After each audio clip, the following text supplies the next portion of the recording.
Bonjour à toutes et à tous, vous commencez à avoir l'habitude de ce concept, il fait froid chez moi, du coup je me mets des chemises d'été pour avoir l'impression qu'il fait chaud avec des éclairages de l'été, et j'essaie d'analyser les 7 derniers sites de la semaine pour voir à quel point c'est cool et à quel point l'humanité a progressé en matière de design. Le concept a l'air de vous plaire, il y a de plus en plus de commentaires de gens qui me demandent tel effet, tel effet, tel effet à reproduire, donc c'est cool, ça veut dire que vous avez bien compris que vous jouez le jeu, c'est super chouette. Maintenant ce qu'on va essayer de faire aujourd'hui, c'est de raccourcir encore un peu plus le truc, jusque là je faisais des 15 minutes, là je pense qu'on va essayer de viser un petit 10-12 minutes, histoire que ce soit plus digeste pour un peu tout le monde. Donc on ne perd pas une seule seconde, et après ce délicieux générique que m'a préparé Matei, on commence cette vidéo.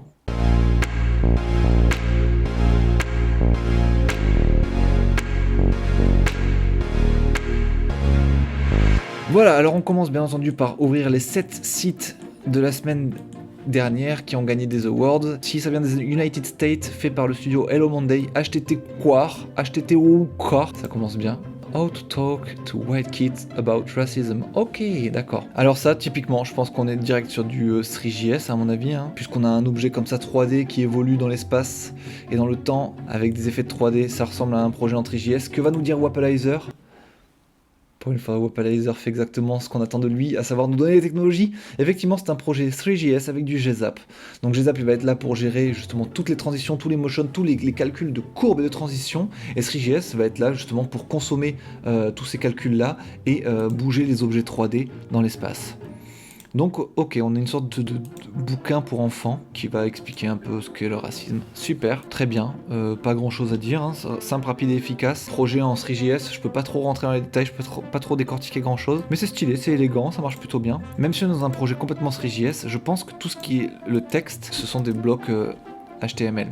Voyons voir, do something, act against racism. On va voir si on le trouve là-dedans. Donc c'est exactement ça. On a une espèce de concordance du DOM HTML avec le DOM 3D. C'est souvent ça qui est compliqué dans les projets qui mêlent le 3JS et le HTML. C'est de faire ce lien entre les éléments HTML et la 3D. Pour que ce soit bien synchronisé ensemble et tout. C'est stylé, il y a du boulot. Estée Lauder. Un arcade. Putain, ils ont tous des noms compliqués aujourd'hui. Hein. Je crois que c'est ça le mot d'ordre aujourd'hui, c'est d'avoir des noms imprononçables. Make Me Pulse. Oh là là, ils étaient déjà là la semaine dernière, déjà un award avec le projet sur Sea Shepherd. C'est une boîte française bien sûr, et ils bossent vraiment bien. Ils gagnent un award, je sais pas tous les combien de temps, mais ils gagnent beaucoup d'awards. Bon alors qu'est-ce qu'ils nous ont fait? The Arcade. Play the game to earn new generating PowerPoint. Encore un projet en 3D ce coup-ci. Dis donc.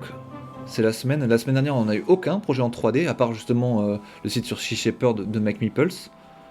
Mais là, cette semaine, on a déjà beaucoup plus. C'est cool. C'est intéressant. Et d'ailleurs, sur Twitter tout à l'heure, il y a un des gars qui bosse chez Make Me Pulse qui m'a dit que justement, eux n'utilisaient pas 3JS, mais une autre lib. Bah attendez, il m'a dit ça exactement, je vais vous dire tout de suite. Ah bah super, justement, il nous a fait des... C'est cette personne-là, William Mapan, qui bosse chez Make Me Pulse, qui m'a expliqué comment est fait le rendu de la Terre dans un thread Twitter très cool. Trop cool, on ira voir ça prochainement. C'est quoi? Eux, ils utilisent la bibliothèque NanoGL. Ce sera intéressant d'aller diguer ça, on reviendra plus tard. Alors, qu'est-ce qui se passe ici? C'est un jeu vidéo. C'est fluide, c'est très très fluide, c'est très bien joué. Ok, le petit menu en bas, d'accord. Et qu'est-ce qui se passe? Ce sont des jeux vidéo à chaque fois? On va aller voir play. Allez, vas-y, c'est incroyable. Wow, on peut pas tomber, d'accord. Ah oui, d'accord, faut pas prendre les murs. Logique, vous me direz. Ça semble évident. Incroyable, donc du coup, là, ils ont fait un petit mini-jeu par menu du site. C'est assez fou. Vous avez vu mon skill? Et en fait, il n'y a que des jeux là-dessus, mais c'est impressionnant. Quel travail, Make Me Pulse. Je sais pas combien de temps ça vous a pris de faire ce site-là, mais du joli boulot. En plus, c'est beau. Enfin, c'est assez cool. C'est assez intéressant. Et qu'est-ce que ça fait? Ça vend quelque chose? Et ils ont repris tous les classiques du jeu vidéo dernièrement. C'est une crème pour la peau, en fait. C'est un truc anti-rides, si j'ai bien compris. Et du coup, le fait de jouer à des jeux vidéo, ça nous rajeunit. C'est ça l'idée derrière le site. Fast Repair and New Generating Power, New Skin Film Firmer. Ouais, c'est ça, c'est une crème pour être plus jeune. Ok, incroyable. Bah écoutez, je l'essaierai, mais vous connaissez, je vous ai donné mon secret pour avoir une peau aussi stylée, c'est de pratiquer CSS tous les jours. Donc quand vous pratiquez CSS tous les jours, vous n'avez pas besoin de ce genre de crème. Allez, on skip. The Current, j'ai l'impression qu'on va encore tomber sur un site en WebGL et tout le bordel. Ah non, enfin si, il y a du WebGL quand même pour gérer ce fond derrière, mais on a quand même du HTML classique par devant. Pas très élégant cette transition du... tac tac, en 2 étapes là comme ça. Ok. Si vous voyez des effets que vous aimez bien hors 3JS, hors WebGL, n'hésitez surtout pas à me les demander dans les commentaires parce que c'est ce genre d'effet qu'on va aller diguer un peu plus loin. Bon, alors attention, dive deeper, qu'est-ce qui se passe? Ok, petit changement de page. Parfois je suis tellement absorbé par la forme que je capte même pas le fond que je suis en train de voir. Ok, c'est pas un site super beau, avec pas des effets méga cool, mais peut-être que le contenu est cool. Ça parle de quoi? Comment la technologie peut améliorer la sécurité des personnes dans le monde entier? Ouais. Ah, ça c'est pas mal. Ça, ce menu il est cool, vous pouvez le réouvrir. Mais ça j'aime bien là, avec ce truc comme ça qui sort au moment où ça se déplie. Eh, je sais pas comment ils ont fait ça, mais ça peut être intéressant de diguer ce truc. Dites-moi si ça vous plairait de diguer ça dans un prochain scalpel. Bad Boys, qu'est-ce que tu nous fais, Bad Boys? Ah, mais c'est pour le film, carrément. Donc effectivement, c'est un studio des United States. Eux, ils ont dû mettre le budget parce que... Ah, c'est pour le merch de Bad Boys. Ok. Alors, un custom curseur, mais qui est pas très beau, avec cette espèce de blend mode là en négatif. Permet d'avoir les couleurs inverses de tout ce qui passe sous le curseur. Un smooth scroll. Vous vous en rendez pas compte, mais le scroll a été smoothé. Très à la mode, les énormes shops comme ça. J'en ai fait un d'ailleurs récemment, qui est pas encore sorti, donc je peux pas vous le montrer. Mais c'est exactement le même design. D'ailleurs, je serais pas étonné que ce soit la même boîte qui ait fait ça. Mais non, c'est pas la même boîte. C'est pas très beau, il y a pas grand chose de fou. Je suis pas super fan de ce site du tout. Galerie, qu'est-ce qu'on y retrouve? Pourquoi ça gagne un award, un site comme ça? Genre, y a rien. C'est naze. Bon, écoutez, je comprends pas trop. Bad Boys, d'accord. International Days, c'est parti. J'aime bien ce petit curseur, il est mignon. Ok, ça... Ok, elles sont jolies les illustrations pour l'instant. J'aime bien comment ça apparaît, tous les trucs. Pour le moment, je trouve, c'est un des sites que je trouve le plus élégant. Et qu'est-ce qu'on a? International Days, tous les jours de l'année qui ont un truc un peu spécial, tous les jours fériés, tous les trucs où il se passe quelque chose. Par exemple, qu'est-ce que c'est le 19 septembre? C'est le jour des pirates. C'est pas mal ces effets de 3D là, ça marche bien. Ah, et tu peux passer d'un days à l'autre en drag and drop comme ça. Très cool.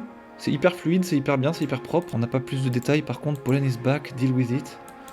Bon, mais ça doit être un petit designer et un développeur qui ont dû se faire plaisir ensemble, faire un petit projet sur un sujet un peu grand public. Donc ça vend pas un produit en particulier, c'est juste une idée pour s'entraîner, je pense. C'est pas une commande, c'est pas un truc comme ça, c'est cool. C'est juste une sorte de recherche et développement et qui montre un peu le skill des gens. C'est chouette, franchement c'est chouette. Bravo International Day. Ce sont des Belges qui ont fait ça, félicitations aux amis les Belges. Donc francophones aussi. S'il y a des Belges qui regardent cette vidéo, n'hésitez surtout pas à vous manifester dans les commentaires. Qu'est-ce qu'on a là? Web Design in 2021. Oh, une sorte de rétrospective sur le web design, ça peut être intéressant cette histoire. Alors, Color Shuffle, ok, interesting. En fait ça shuffle pas du tout quoi, tu tournes entre 3 couleurs. Ah j'aime bien que le fait que ça reste, quand tu scrolles, ce truc ne bouge pas du tout et c'est les éléments qui viennent... C'est pas mal du tout ça. Ils sont plastifiés en plus, c'est une drôle de façon de montrer un peu comment c'est foutu, j'aime bien. C'est pas mal, hein, avec tous ces scrolls qui se bloquent comme ça là et qui montent. Qu'est-ce qu'ils ont utilisé comme techno? Wix. Mais non. jQuery. Oh. Bootstrap. Oh. Je pensais... Incroyable. Un site comme ça fait avec Bootstrap et jQuery. Je suis estomaqué. Pour un truc qui fait l'état des lieux du web design en 2021, c'est estomacant. Bon, c'est très tendance, très mode et tout. C'est pas pour autant que c'est très beau. Ah, j'aime définitivement bien cet effet là. Pas de truc de ouf à dire là-dessus. On va s'en aller. Et enfin, un dernier site fait par des Français, Castor & Pollux. Voyons voir ce que vous nous avez proposé. Misconception and UX. 10 misconception on UX. Ça aussi, c'est peut-être un site que je peux analyser à part. Oui, bon, ça attendra les patates. Voyons voir. Let's go! The Infinite Scroll is a benchmark in designing and a good browsing experience. Moi, j'aime pas. J'aime pas quand il y a des Infinite Scrolls. Oui, j'ai raison, c'est pas une bonne expérience. Et là, il t'explique pourquoi c'est pas une bonne expérience. Je trouve ça assez élégant, je trouve ça beau, clair, pertinent et utile en plus, parce que c'est instructif. Necessarily be accessible from the home page. Ça, j'en sais rien. Allez, on va dire que oui. Eh ben non. Ok, I understood, ok, super.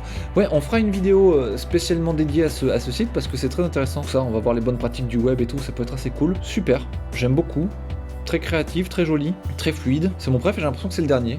Donc bravo à nos amis français qui ont réalisé ce super site que je trouve très cool. On reviendra à l'analyser un peu plus tard. Les illustrations sont vraiment chouettes, les couleurs sont très belles, je kiffe. Qu'est-ce que c'est la stack de ce site? View, c'est tout. Ouais, on n'en a pas besoin de beaucoup plus pour faire ce site, il n'y a pas trop de trucs crazy. Attendez, comment elles sont faites ces animes là? Est-ce que ça ne serait pas des... Oh là, avec tous ces trucs qui bougent là? Waouh. Ok, d'accord, ils sont allés cibler les différentes zones du SVG et ils font bouger les choses... avec certainement GZAP ou je ne sais pas quoi. Ou alors non, c'est Lottie, bah oui, bien entendu. Voilà, j'allais suggérer aussi cette éventualité que ce soit Lottie qui gère tout ça. C'est super intéressant comme technique, ça a été développé par Airbnb en partenariat, je crois, avec After Effects. Et en gros, ouais, ça permet de récupérer des animes faits dans After Effects, de les exporter en SVG et après de les inclure directement dans les sites internet. C'est vraiment très très cool. Justin Buisson, si tu passes par là, souviens-toi que j'ai envie de faire une vidéo avec toi à propos de ce genre de choses. Castor and Pollux, félicitations. Je vais dire qu'en top 1, je vais mettre celui-là, que j'ai vraiment adoré, qui était très beau et tout. En top 2, je mettrai l'International Days, là, le petit calendrier que j'ai trouvé vraiment trop cool, très mignon, très bien foutu et tout, et fluide comme il faut. Et enfin, encore un français, Make Me Pulse, l'agence française Make Me Pulse, qui a fait ces espèces de petits mini-jeux là, pour vendre de la crème anti-vieillesse. Vraiment très cool, j'ai bien aimé l'expérience, c'est assez immersif, c'est très chouette, et c'était joli et fluide et tout le bordel, donc voilà. Bravo à vous trois, très très stylé. Dites-moi dans les commentaires aussi si ça vous dirait d'avoir une vidéo entière sur les misconceptions en UX, ça peut être intéressant comme sujet à aborder. Et puis après, pour ceux qui n'ont pas gagné, ben tant pis, hein. Une prochaine fois pour vous les amis. Et voilà pour ce review. Mes patates ainsi que mes poivrons sont normalement cuits. D'ailleurs si je sens dans la maison, ça sent très très bon. Je vais aller récupérer tout ça. Je vais faire cuire des petits bacalao qui vont aller avec. Ça va être délicieux. Et puis je vous souhaite une très très bonne soirée. A très bientôt tout le monde. Ciao ciao.